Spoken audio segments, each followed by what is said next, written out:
You know, it just occurred to me that we never finished the Thanos run from Christopher Cantwell where he kills Mistress Death. So that's what we're covering here. Now, it's kind of a catch up here because we covered the first 3 issues months ago. The quick and dirty 30-second explanation here is that Mistress Death wanted to experience a human life, to understand what it meant to actually experience death itself. So Mistress Death went to go see the new Illuminati, which was basically Reed Richards, Adam Brashear, the Blue Marvel, the Incredible Hulk, Doctor Strange, Iron Man, and Emma Frost of the X-Men. The deal that was made was that Mistress Death would tell them how the world would end in their lifetimes, basically giving them the information they needed in order to prevent it if they would help her become human. And so they did. What ended up happening is Thanos, ever the guy who's down bad for Mistress Death, right, ever the simp, was trying to find her, right, in order to like re-demonstrate his love for her or whatever it is that he wanted to do. Ultimately, he found her in the body of a girl in Fresno. The result was that he essentially attacked everybody and attacked her. Of course, this led to the spell wearing off, and then Mistress Death emerged, pissed off at the fact that Thanos had basically disturbed her peace. He interrupted her mission, right? And so this picks up with Mistress Death absolutely pummeling Thanos. And that's why she says, "You so love death, Thanos, then die." Now here's the irony of it, right? Mistress Death had previously banished Thanos from her realm. It's the reason why during the events of Secret Wars 2015, when Doctor Doom, quote unquote, killed Thanos, he didn't actually die. Right, we figured that out in the lead up to Civil War II, when Thanos basically tore out of the primordial void and re-emerged into the main Marvel universe because he was just sent to a place where life doesn't exist when he was killed by Doctor Doom in Secret Wars. And so the fact that he can't go to the realm of Mistress Death, this kind of conflict, or at least her attempt to destroy him, seems more ceremonial than anything else. But still, that's why Thanos says, "My Mistress Death, you remain blind, I revere you, I always will. I have devoted so much of my life to you, but now I see that you are utterly lost. You have become unworthy of what you are, a perversion of your essence. And so, my mistress, it is you who must perish." Now, this establishes 2 things within this story. Number 1, a woman can only reject a guy for so long before he walks away.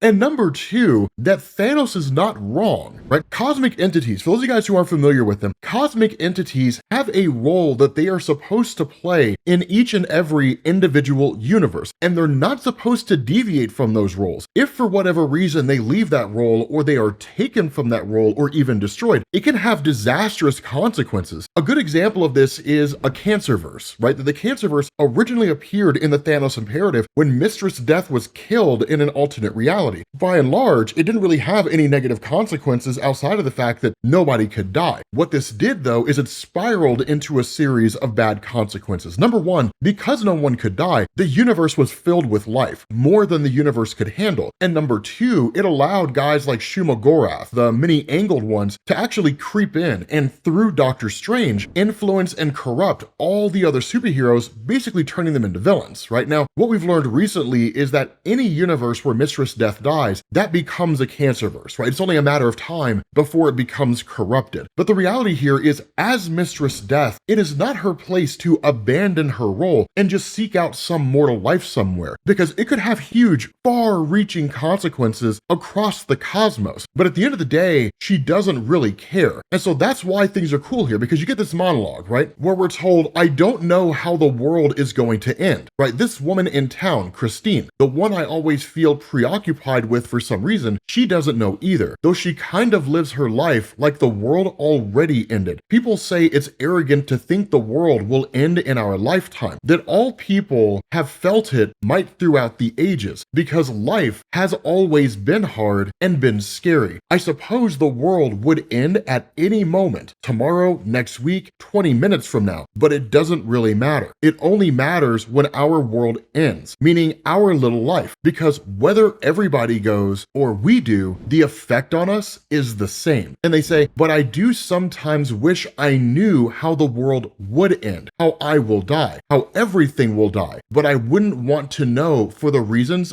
others might want to know, to try and stop it." There are some folks who think they can stop the inevitable from happening. Good for them, I guess, but I would only want to know because maybe then I'd finally stop waiting around for it. And so as a really, really interesting observation there, right? If like right now, right, you just turned blue and fell over, for you, the world ended. You don't know that like the rest of existence continues on. So whether it's a meteor crashing into Earth or you just fall over, it's all the same thing as far as you are concerned. So again, it's a really interesting perception on the notion of like death and living and so on and so forth. But even in the conversations between them, Reed Richards and Adam Brashear, two of the smartest men in existence in Marvel Comics, both of them are kind of like, I never actually thought the world would end this way. But I always felt like if the world was going to end, it would be like some massive calamity, right? Some great big huge, monumental event, not Thanos and Mistress Death fighting each other in Fresno, California, right? But that's where Adam Brashear, right, ever the guy who's always one step ahead, is just kind of like, we cannot let Thanos destroy her. It doesn't seem like a good idea to kill the very concept of death. And where Reed says, I don't believe that's actually possible, again, based on stories like Thanos Imperative, it 100% is. It's entirely possible to kill Mistress Death. And so Emma Frost's statement here actually shows her inexperience with matters like this, because she says, we could find great fortune in death proving victorious. Thanos cannot win, but he can certainly die. And the response of Doctor Strange is, that's the worst thing that could actually happen. Now, the reason he says that actually goes back to a story called The Celestial Quest and the introduction of a character called the Rot. So the Rot was the result of what happened when Thanos died originally in the old school Cosmic Cube saga, which was basically the first time he appeared in Marvel Comics. When he died, his energy, or essence, if you want to call it that, merged with the powers of Mistress Death, and the Rot was born. But the Rot is not an actual being, right? It's not a person that walks around. Instead, it's the concept of nothingness, right? A void or oblivion, if you want to call it that. But it is an immutable, indestructible force that it absorbs everything around it. And as it absorbs things, it grows in size. It cannot affect inorganic matter, but if you shoot it with energy blasts, if Cyclops hits it with optic beams, if the Scarlet Witch tried to use her powers on it, it would absorb that and grow in size. And it actually got to the point where the Rot was a danger to the entire universe. Even all the Avengers coming together couldn't defeat that thing. The only way that it was defeated was by Thanos and Mistress Death actually separating their energy from one another. Now, it was kind of metaphorical in nature in the sense that they had to quote unquote go against their natures. But the reality here is it took Thanos and Mistress Death literally undoing the Rot's existence in order to save all of creation. But that's what Stephen Strange is talking about when he says the last time Thanos died, his energy was absorbed into death and something awful was created, something nearly unstoppable. So that's why Thanos, if he dies at the hands of anybody else, he just dies. If he dies at the hands of Mistress Death, it really is the end times upon everybody in the universe. Galactus, the cosmic entities, none of it's going to make a difference. And so that's why Doctor Strange says, unless you want to create an all-encompassing void-like entity that will destroy all of existence itself, then we have to basically protect Thanos, right? We have to keep him alive and find some way to defeat Mistress Death, if it can even be done. Because now it's the Illuminati facing off against a primordial force of existence, right? The living embodiment of unliving.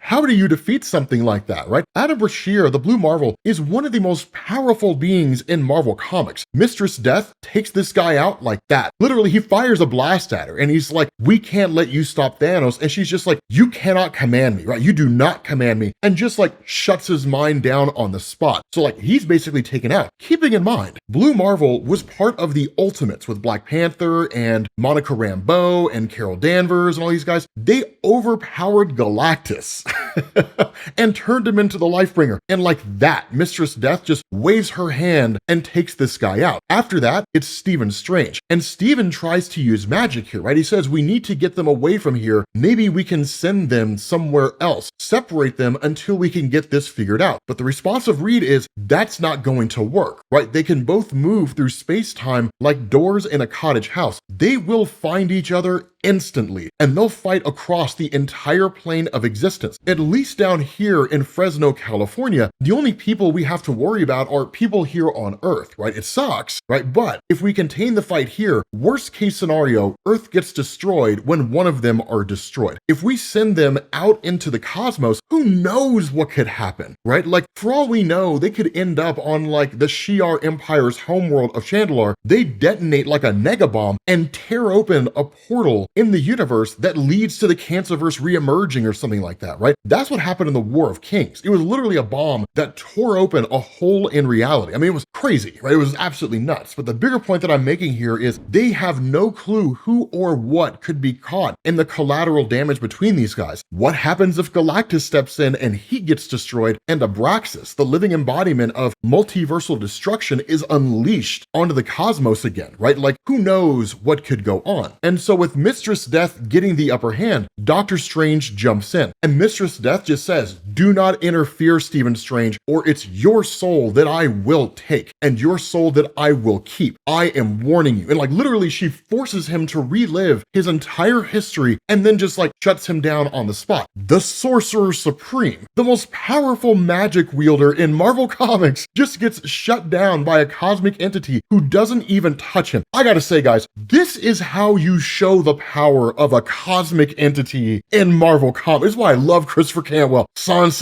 This is how it gets done, man. This is how it gets. That's why I say, dude, the ending to this is amazing. Because Mistress Death goes to kill Thanos. Reed Richards jumps in the way and saves him, and then Thanos just kind of, chastises him, backhands him, right, sends him flying, and Mistress Death lets Thanos have it, right? She's like, always your smug countenance, your haughty assumptions of victory, an outcast brute who thinks himself God. How I despise you, Thanos of Titan. How I have always despised you. And like goes to initiate the killing blow. But then the Hulk jumps in, right? And like Immortal Hulk tries to destroy or at least defeat Mistress Death. And that's where she says, "The immortal one, he who eludes my grasp, and yet I know how you see me, as the shadow that you can never have." Now, for those of you guys who didn't follow Al Ewing's Incredible Hulk run, which was a phenomenal run, the Immortal Hulk run was crazy. What it did is it established something called the Green Door. Basically, whenever anybody with gamma radiation, quote unquote, dies, they pass through the Green Door and come back. So the Incredible Hulk can never actually be killed. He will always return in some capacity. He's effectively immortal by all standards of measurement. And so at that point, it comes down to Emma Frost and Iron Man. Now, one of the cool things about this is that this comes off the heels of the Fall of X event, where Emma Frost and Iron Man were basically pretending to be married in order to do their own thing to basically help the X-Men in the midst of their conflict with humanity. We don't have to go into it. I have a whole video that explains it. You guys can check it out if you want to. The thing about it though is that with the two of them working together, Iron Man tries diplomacy, where like between these two just destructive forces of nature, he's like, "I still believe that we can work through this. Better minds can prevail." And they're just like, "Dude, just put the fries in the bag, man, and just like take out Iron Man."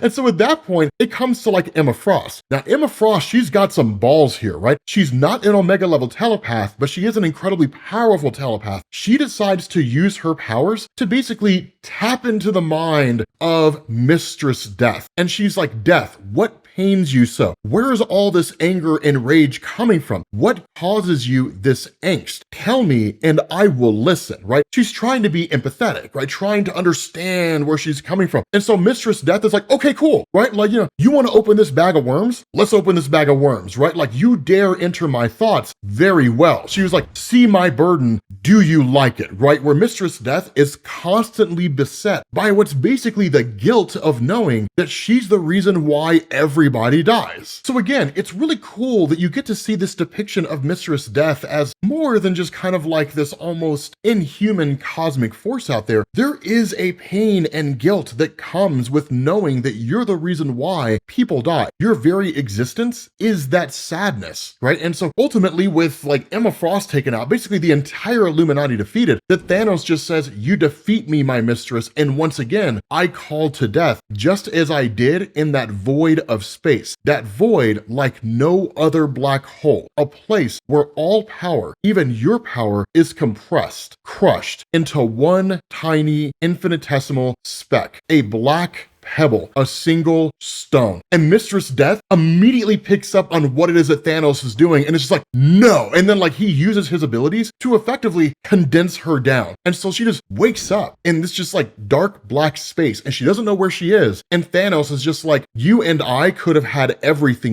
I so wished that you would have chosen me over the earthworms, but instead you broke my heart. You see, my prison in space was no ordinary anomaly. My mistress mistress, it was the wellspring of nothingness itself, a dark crucible that allowed me to forge this new dwelling. And so I welcome you, Death, to your prison. And where she says, like, you can't do this, right? Like, to confine me and trap me in such a way is to violate, like, the natural order of the cosmos. Thanos is like, you struck first, right? It's you who transgressed. You abandoned your role. So there's no cosmic entities coming to save you. There's no eternity. There's no infinity. There's no living tribunal. No one, right? You are here and you are trapped, because as far as all the other cosmic entities are concerned, you abandoned your role and now you're paying the consequences for it. And so he says, I knew I would reclaim you, my love, one way or another. Upon my return, you would either offer me your hand or I would keep you in the palm of mine. Farewell, my mistress. And what Thanos effectively did is he turned Mistress Death into an infinity stone. And now she's the Death Stone, right? He just carries her around. Now, the immediate concern of like all the Illuminati here is that like without a Mistress Death, people are going to die, right? Because there's no one there in that place, no one to like bring the souls to where they're supposed to be. And the response of Thanos is, no. A lot of people are still going to die, right? Death is not mute now, right? Like death still exists and people can perish. And believe me when I tell you, they will, right? Because I am Thanos. I am an artist of death and massacre, and I am about to paint my masterpiece, because this dude literally just takes the stone and leaves. And there's nothing they can do to stop him, because their concern is like, what's Thanos going to do with the Death Stone, with an Infinity Stone that represents death itself? So what this does is this segues directly into the Infinity Watch comic that actually took place across all the annuals in Marvel for about the last year or so. And Thanos has been traveling the cosmos and gathering up all the Infinity Stones. The intention being to take the Infinity Stones and unify them with the Death Stone. And God only knows what's gonna come out of that. But with that being said, guys, we're gonna bring this to an end. Let me know what you guys think down in the comment section, and I will catch you all later. Peace.